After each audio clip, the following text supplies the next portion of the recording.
This is The Bouquet Toss, a wedding planning podcast brought to you by thebudgetsavvybride.com to help you decide what to keep and what to toss from your wedding day plans. Welcome back to The Bouquet Toss for a special bonus episode all about how to cope with perfectionism in wedding planning. With us today is Nicole Baker. Nicole is a coach for perfectionists, helping them set goals and actually follow through on them. She's the host of the Life Coach Baker podcast, has been featured on Self-Helpless, Thrive Global, and Authority Magazine, and has collaborated with both Foursquare and The Mighty. Nicole, thank you so much for joining us today. We're really excited to tackle this topic with you. I'm so excited to be here today. Thank you for having me. Yeah, so let's just get down to the nitty-gritty right away. I love it. What do we think is the root cause of pressure surrounding weddings? Oh, root cause, I'm going to cheat, and I'm going to do kind of three little roots, if you will. I think that it branches in three different areas, and it does not mean that one person is only rooted in one of these areas. There definitely can be some overlap. One of the root causes of perfectionism when wedding planning is having an extremely high expectation for what you want your wedding to look like. Thank you, Pinterest. But I think that having that ridiculously high expectation causes people to sprint to the finish line, feel like they have to make everything happen. If you're qualified yourself as like an overachiever or a high achiever, probably odds are you have a to-do list that feels like it's ruling your life and you have to do it at 1,000 miles per hour. And it's no exception in wedding planning. I will go ahead and raise my hand here. I am so this person, feeling like you need to really sprint to the finish line. And what that does is it sucks the fun out of this process. It really allows you to never be in the present moment, and you're constantly feeling like you need to be in control of everything. Second branch, though, is again, same high expectation. However, the overwhelm and the intimidation of that high expectation is my brain's freaking out, so I'm gonna go do something really easy, like scroll through social media, look through wedding dresses on Pinterest, or do something entirely different, like watch Netflix or play video games. But it literally is actually going to get a little neuroscience-y here. It's actually like a brain survival technique. When we feel overwhelmed, it's because we're getting out of our comfort zone. And way millions of years ago back then, when we were out of our comfort zone, it meant we were probably far from the camp. It probably meant we were far from the cave, far from the tribe, which meant we were in danger. Our lives were in danger.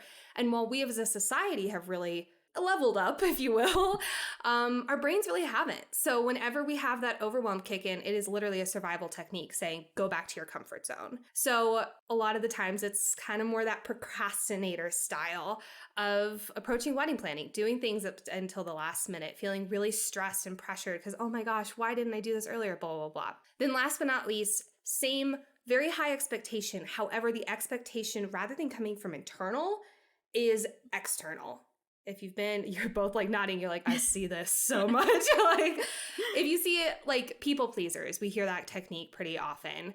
I would qualify them as this third branch. If you feel like you have to please your parents in order to have the perfect wedding because maybe they're paying for it, or maybe you just feel like it's your right as a child to do that. So it can feel so terrifying. And then you're making every single decision in order to please everyone and not thinking about pleasing yourself and your partner. So those are the different areas I see it come up the most, which is kind of a very long-winded answer. But it's fascinating how each of these come up. But I'd love to hear your guys' thoughts because I see a lot of nodding. Yeah, absolutely. I think the pressure does come from many different sides. And, you spoke to all of those, really. I think it's important to mention that you are actually a bride yourself right now and going through this process. So yes. You can relate, but you also have a lot of great advice to share. Do you think that this is something that impacts every bride, or do you think it tends to be maybe more prevalent in people who have perfectionistic tendencies or maybe who struggle with anxiety? Anything like that? Very good question. I think that it can rear its ugly head in different levels, like maybe people who would not qualify themselves as perfectionists or anxious or high achievers in real life can suddenly have this stem up in wedding planning. I think a little bit of that is, obviously, this is not just for females. This is definitely for males too, but prominently in the female category. we grew up imagining this day. We had all these things like, oh, when you get married, blah, blah, blah. And it's really conditioned in us from small childhood, right? So I think that there's this huge buildup so that when you finally get to it, it's like, I have to make sure this is exactly what I thought I dreamed for my whole entire life. And that's terrifying. That's horrifying to do. So I think that it can really appear on different levels. So if you're someone who has perfectionistic anxiety tendencies in, I'm going to call it real life, even though wedding planning is totally real life too, I think it can definitely be highlighted because of this quote unquote high pressure or once in a lifetime experience, you know? So I don't know about everybody, but I'll say from at least who I've talked to, the majority. I'll say the majority for sure. Yeah, I think that like part of it is also the narrative that we get of like, this is the one time you're going to do it, which is not necessarily true. No. Plenty of people are getting married more than once, and that's great. So how can we get rid of the idea? Because just saying like, this is your one chance, this is the one, like that makes it impossible to be able to decide, you know, between venues or decide between like, you know, it makes it this like all encompassing one time event. I feel like that's like a similar thing with deciding what to go to school for, right? Yes, like when you're young and it's like, really, you could go in, you have like 4 years, maybe even more to change your mind, right? And then spoiler alert, when you get out, you're going to change careers many times and that's actually normal. Guilty. Right? But like you go in thinking that it's like one of those other milestones in life that you feel like you're conditioned to have, just to know, just to have this idea of like exactly what you want because it's one time and like, let's just toss that out. Retweet everything you just said. I so agree. And I think that the way to combat that is as simple as it sounds, change the narrative. If we say this is my one chance, it's like gripping the edges of a chair and feeling like every single decision you make is either perfect or bust, which is so intimidating. And you're going to second guess every single decision you make. And again, sucking the fun out of this entire process. So I think I utilize this with my clients a lot, and that's not necessarily in wedding planning, but in, you know, in our goals and in real life, utilizing a first draft method. This is a first draft of a wedding website. Maybe the wedding website is really intimidating for you. That is a lot of writing, a lot of photos. How do we pick the perfect photos of me and my fiance, whatever? If you just say like, you know what, I'm just going to make the first draft of our story page. It gives you permission to let it be messy. It gives you permission to not have it be like crystal clear every single sentence. You can just like word vomit stuff onto a page and clean it up later. But we forget that we're allowed to do that first draft. And then I think secondly, like I was saying earlier, like changing the narrative. If you're going into a venue and being like, this has to be the perfect venue.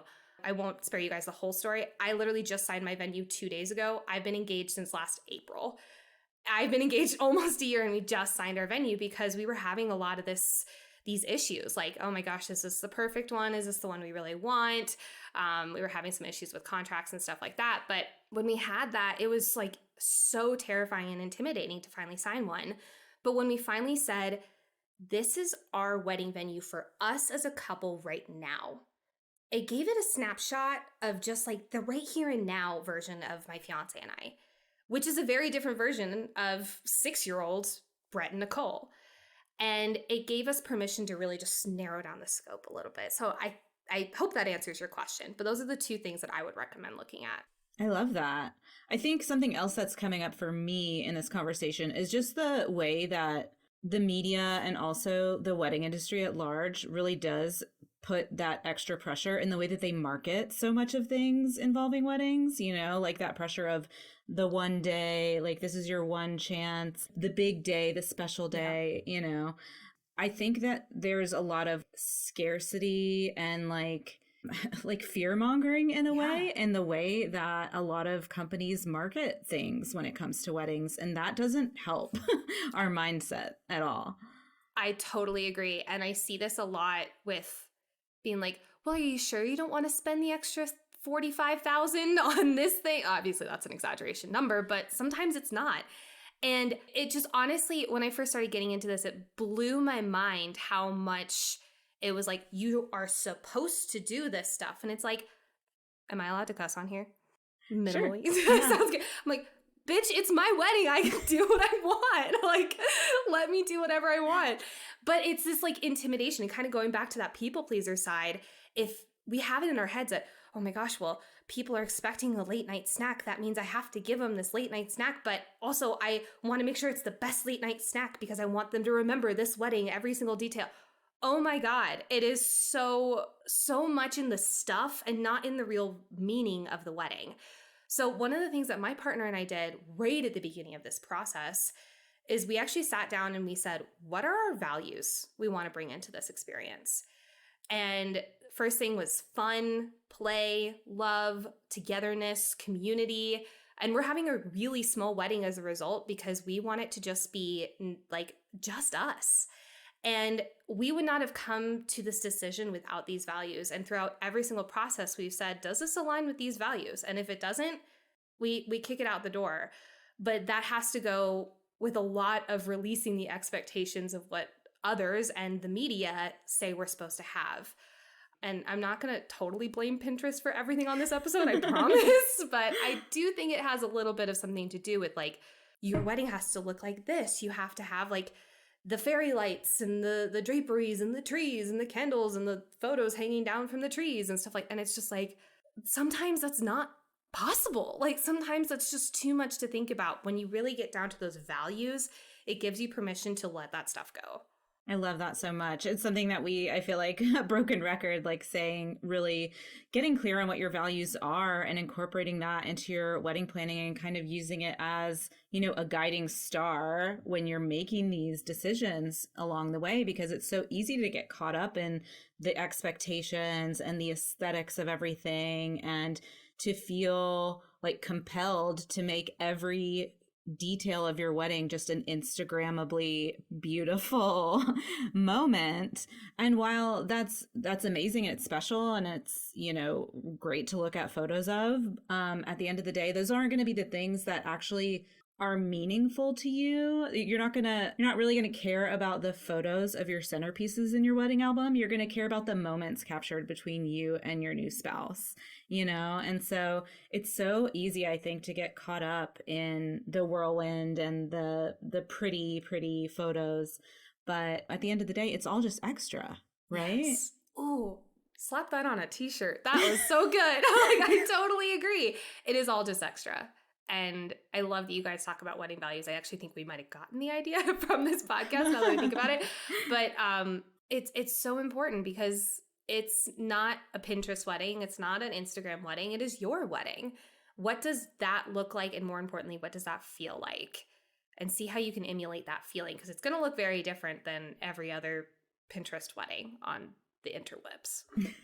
Yeah. I mean, I also think something coming up for me listening to this is we put so much onus on this, like on the couples, to tune out the pressure, to tune out the noise, to tune out like everybody else.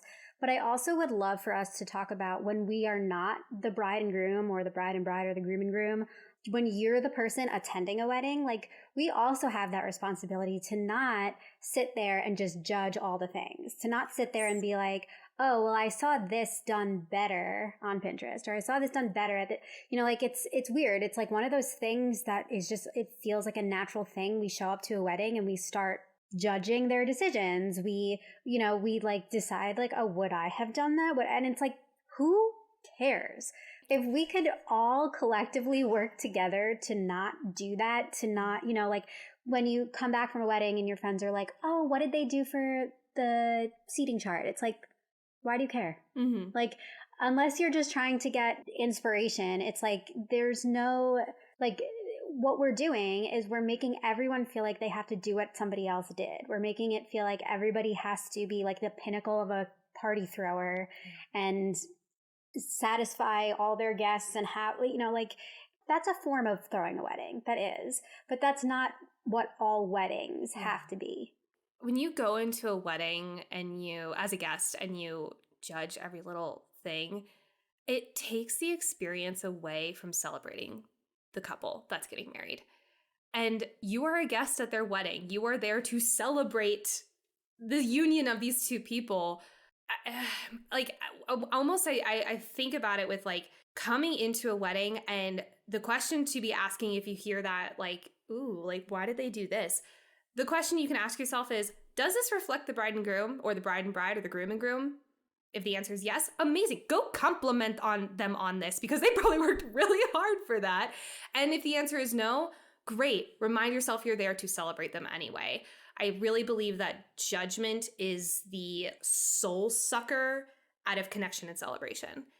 And a wedding is all about celebration, connection, love. Be there as a supportive figure, whether you're a friend, a family member, an acquaintance, whatever.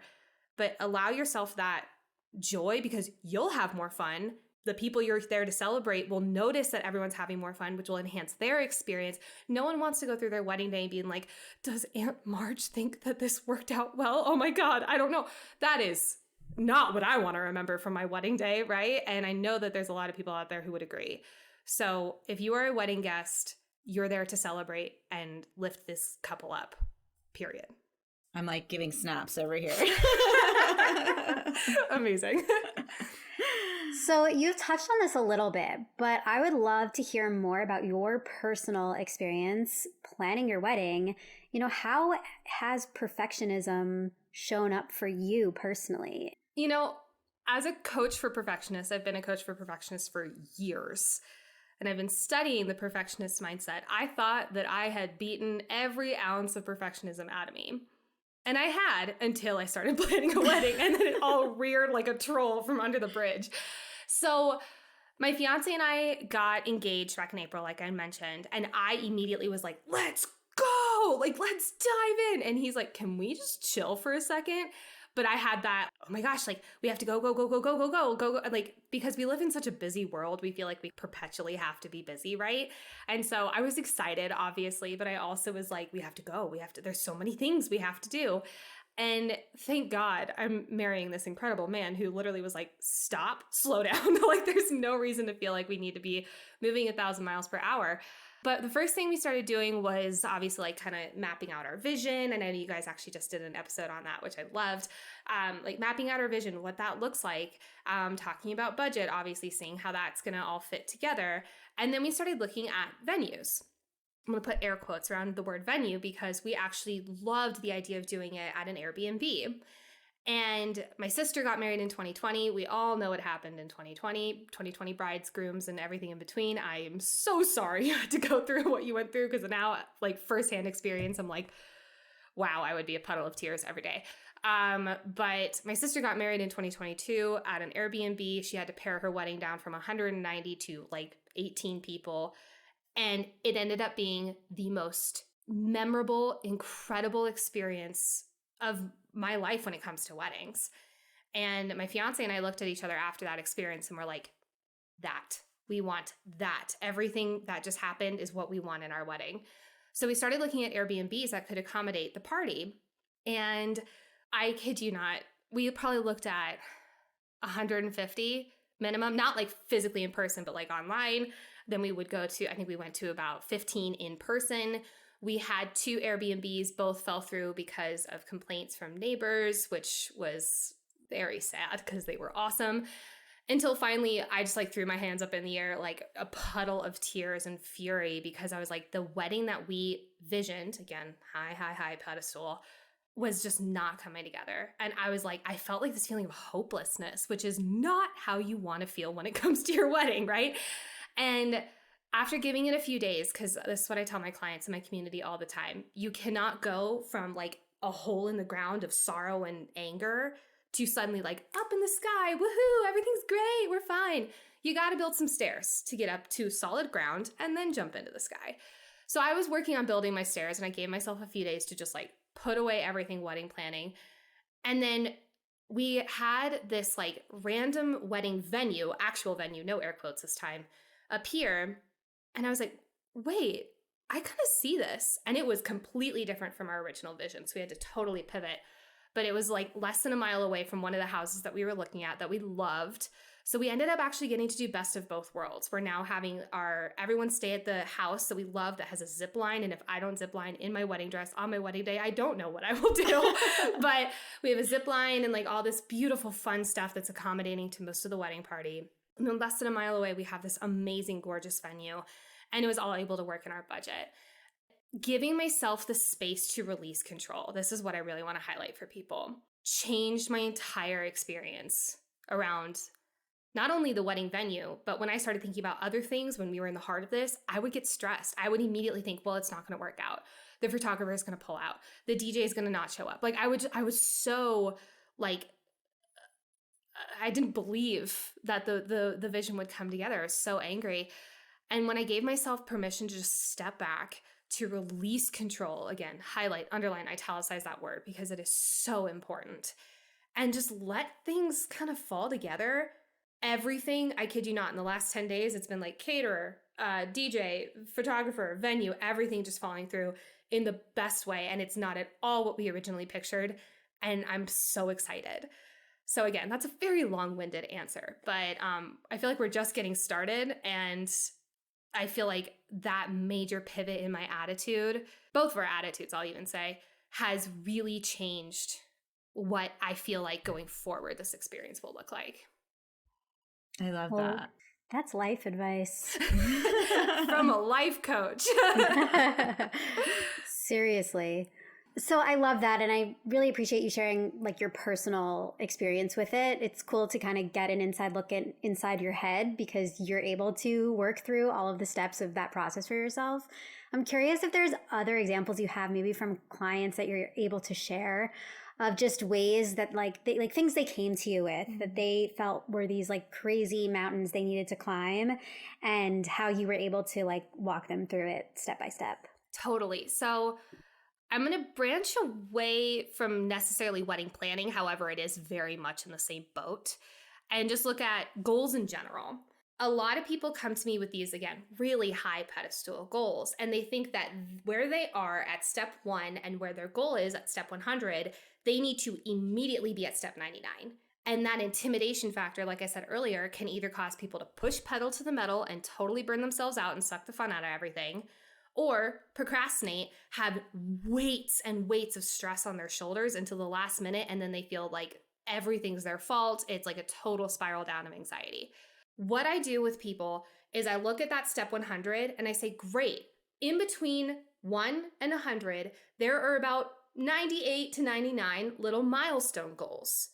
What is milestone goal number 2? Figure out how to get from 1 to 2, 2 to 3, 3 to 4, and so on. So with wedding planning, even just looking at a branch of it, like invitations, going online and like looking at the wide world of invitations and picking one all in one sitting is, I don't know about you guys, I think that's crazy. I don't think that's possible, right? But going in and researching for 45 minutes and saving the ones that you like. Great. Step 1. That's milestone number 1. Then maybe going through and narrowing it down to your favorite 2 or 3. Great. Milestone number 2. Ordering samples of those 3. Milestone number 3. And so on and so forth. Chunking it down is what we call it in the personal development industry. Chunking it down into these teeny tiny, what I call one sitting tasks that you can do in 60 minutes or less, not only makes things actually feel more achievable, you're able to check boxes, and our brain loves checking boxes. It's literally like an addiction because it's progress. Our brain loves making progress. When we check boxes and make progress, we feel really good about ourselves and like we're moving towards our goal. When it's just this ethereal invitations, like kind of hoodoo voodoo up in the ether, if you will, our brain doesn't really get to check off those boxes. So when we don't feel like we're making progress, we get frustrated with ourselves, we beat ourselves up, and then we go to our coping mechanisms like scrolling through Pinterest or going to Netflix or so on, or scrolling through TikTok, stuff like that. So finding out what those milestone goals are in each category, DJ, photographer, decorations, all those things, like finding out those milestone goals and chunking them down into those one sitting tasks is life-changing. Again, not only for wedding planning, this is for any and all goals, but since we're talking about it, I think that diminishes a lot of procrastination, and it also helps us feel good about this process, which I think is very important. Absolutely. It's like the concept of, like you can't eat a whole elephant or whatever. Like, yes, definitely. I don't know what the actual phrase is, but how do you eat a whole elephant one bite at a time, I think is the Something like that. Something like that. I yeah. might have just made that up. So. Anyway, whatever big goal or project you have to break it up into steps and small achievable chunks. And that's why like we're big fans of getting yourself really organized, I think, when it comes to planning, whether it's getting a good checklist or spreadsheet or a wedding planning book. You know, we have some great checklists in the Budget Savvy Wedding Planner and Organizer. You know, it does help you to see your progress when you're able to check those things off your list and not make it so overwhelming trying to do everything all at once. Totally. And also getting a little bit into the neuroscience of it, if we sit down and do a task that's like one of those one sitting, I know exactly what to do in the next 30 to an hour, our brain does not hit that overwhelm button, which means it does not immediately seek survival, aka comfort zone. And it actually feels like, oh, okay, in the next 30 minutes, I'm going to research invitation suites and save the ones I like the best. I know exactly what to do. Great, and go. And it's working with our brain by making things more simple. A lot of times people think that they need to hit like this like magic pill button and everything's suddenly super easy. The magic pill is simplicity. There's a quote that says, I think, complexity is the enemy of execution. And oh boy, is it true. And when we make things simple, when we make things stupidly simple to the point where we're literally like, am I treating my brain like a toddler? Yes, that is the key. That's the key to going after really big goals, whether it's wedding planning, starting a business, so on and so forth, is chunking things down, making them really simple so that you're working with your brain chemistry rather than against it. Wow. That's brain cool. The brain is really cool. I think that's amazing. And this has been just like such an inspiring conversation. Like, just want to thank you for that. Before we wrap up, what I would love for us to just try to look at doing is rejecting the idea that a wedding can be perfect. When people describe their wedding, even if they struggled with perfectionism during the entire wedding planning process, I feel like they still want to be able to say, it was perfect. Mm-hmm. I feel like it's a thing they want other people to hear so that it's like other people know they were completely happy with how everything went, that they felt like this was the ultimate best outcome. How can we just get rid of this idea that like it has to be perfect? Because perfect doesn't exist in anything. I think reframing what perfect is really important. If we say perfect is where everything goes smoothly, it looks amazing, the photos turn out exactly how I'm expecting them to, everyone has a really good time. If we make all those expectations equal my happiness around my wedding, that is an impossible task to achieve. I'm actually, again, going to get a little neuroscience-y, but our brain has rules around expectation. So I can only be happy with my wedding if X, Y, and Z happens. And these rules act like subconsciously, basically. A lot of the times we don't realize it. So what I would really recommend people doing is writing down perfect wedding day equals. For me, that means I marry my husband, period. Like that's the end of that list. I am happy on my wedding day if I am in the present moment. That is extremely important to me. And I want to really encourage this to people everywhere. If your goal on your wedding day is to release control, really just be present, really and just enjoy the day, do not expect yourself to just suddenly on that day be present. Totally fine. Start conditioning yourself for this. I know this sounds like training, but it kind of is way beforehand. We don't go to the gym, do one crunch and get a 6-pack, right? Just like we don't go to the day of our wedding and suddenly release control and everything's hunky-dory fine. Starting months or even up to a year before, gratitude practice, a meditation practice, a journaling practice, even if it's as simple as sitting down with your fiance right before starting the wedding plan and say, I'm excited for blank, and make it something so easily obtainable. Not, I'm excited to try a perfect wedding cake that's going to look like the night sky and it's going to be blah, blah, blah, blah. I'm excited to look at you when I walk down the aisle. Boom. It's another way of practicing gratitude with someone else. But starting a in the moment practice, because the opposite of perfect isn't imperfect. The opposite of perfect is just being present. Because when we're present, we're not worried about all those expectations or all those rules fitting into the day. We're just enjoying the moment and giving yourself the time way beforehand to do those crunches at the gym or to whatever, in order for you to be able to sit. Let's say you're getting makeup done in the morning, you're able to sit in the makeup chair and just enjoy and breathe. I love that. You really shared some good, like, healthy ways to cope with some of this perfectionism or maybe stress or anxiety that brides are feeling. Like you said, meditation or journaling or gratitude practice. Are there any other tips or maybe even like affirmations that like you have your clients use to help bring that back to that present moment? Definitely. If you are someone who is putting everyone else on that pedestal, that people pleaser, making sure everything is perfect so everyone has a good time, a lot of the times that'll result in you having a lot of decision fatigue. Which one is Aunt Marge going to like the best? I don't know, right? Having a mantra that is something along the lines of, I trust myself to make the right decisions to reflect my wedding day. The really key part of that, I trust myself. When we are putting everyone else on a pedestal, we're putting ourselves lower, which means we're trusting other people's voices, whether said or unsaid, more than our own gut. Trust your gut. This is your experience. It's no one else's. And just give yourself that grace to really trust yourself through this process. I need that on a tote bag. Yeah. 1,000%. Get a sticky note and put it on the computer.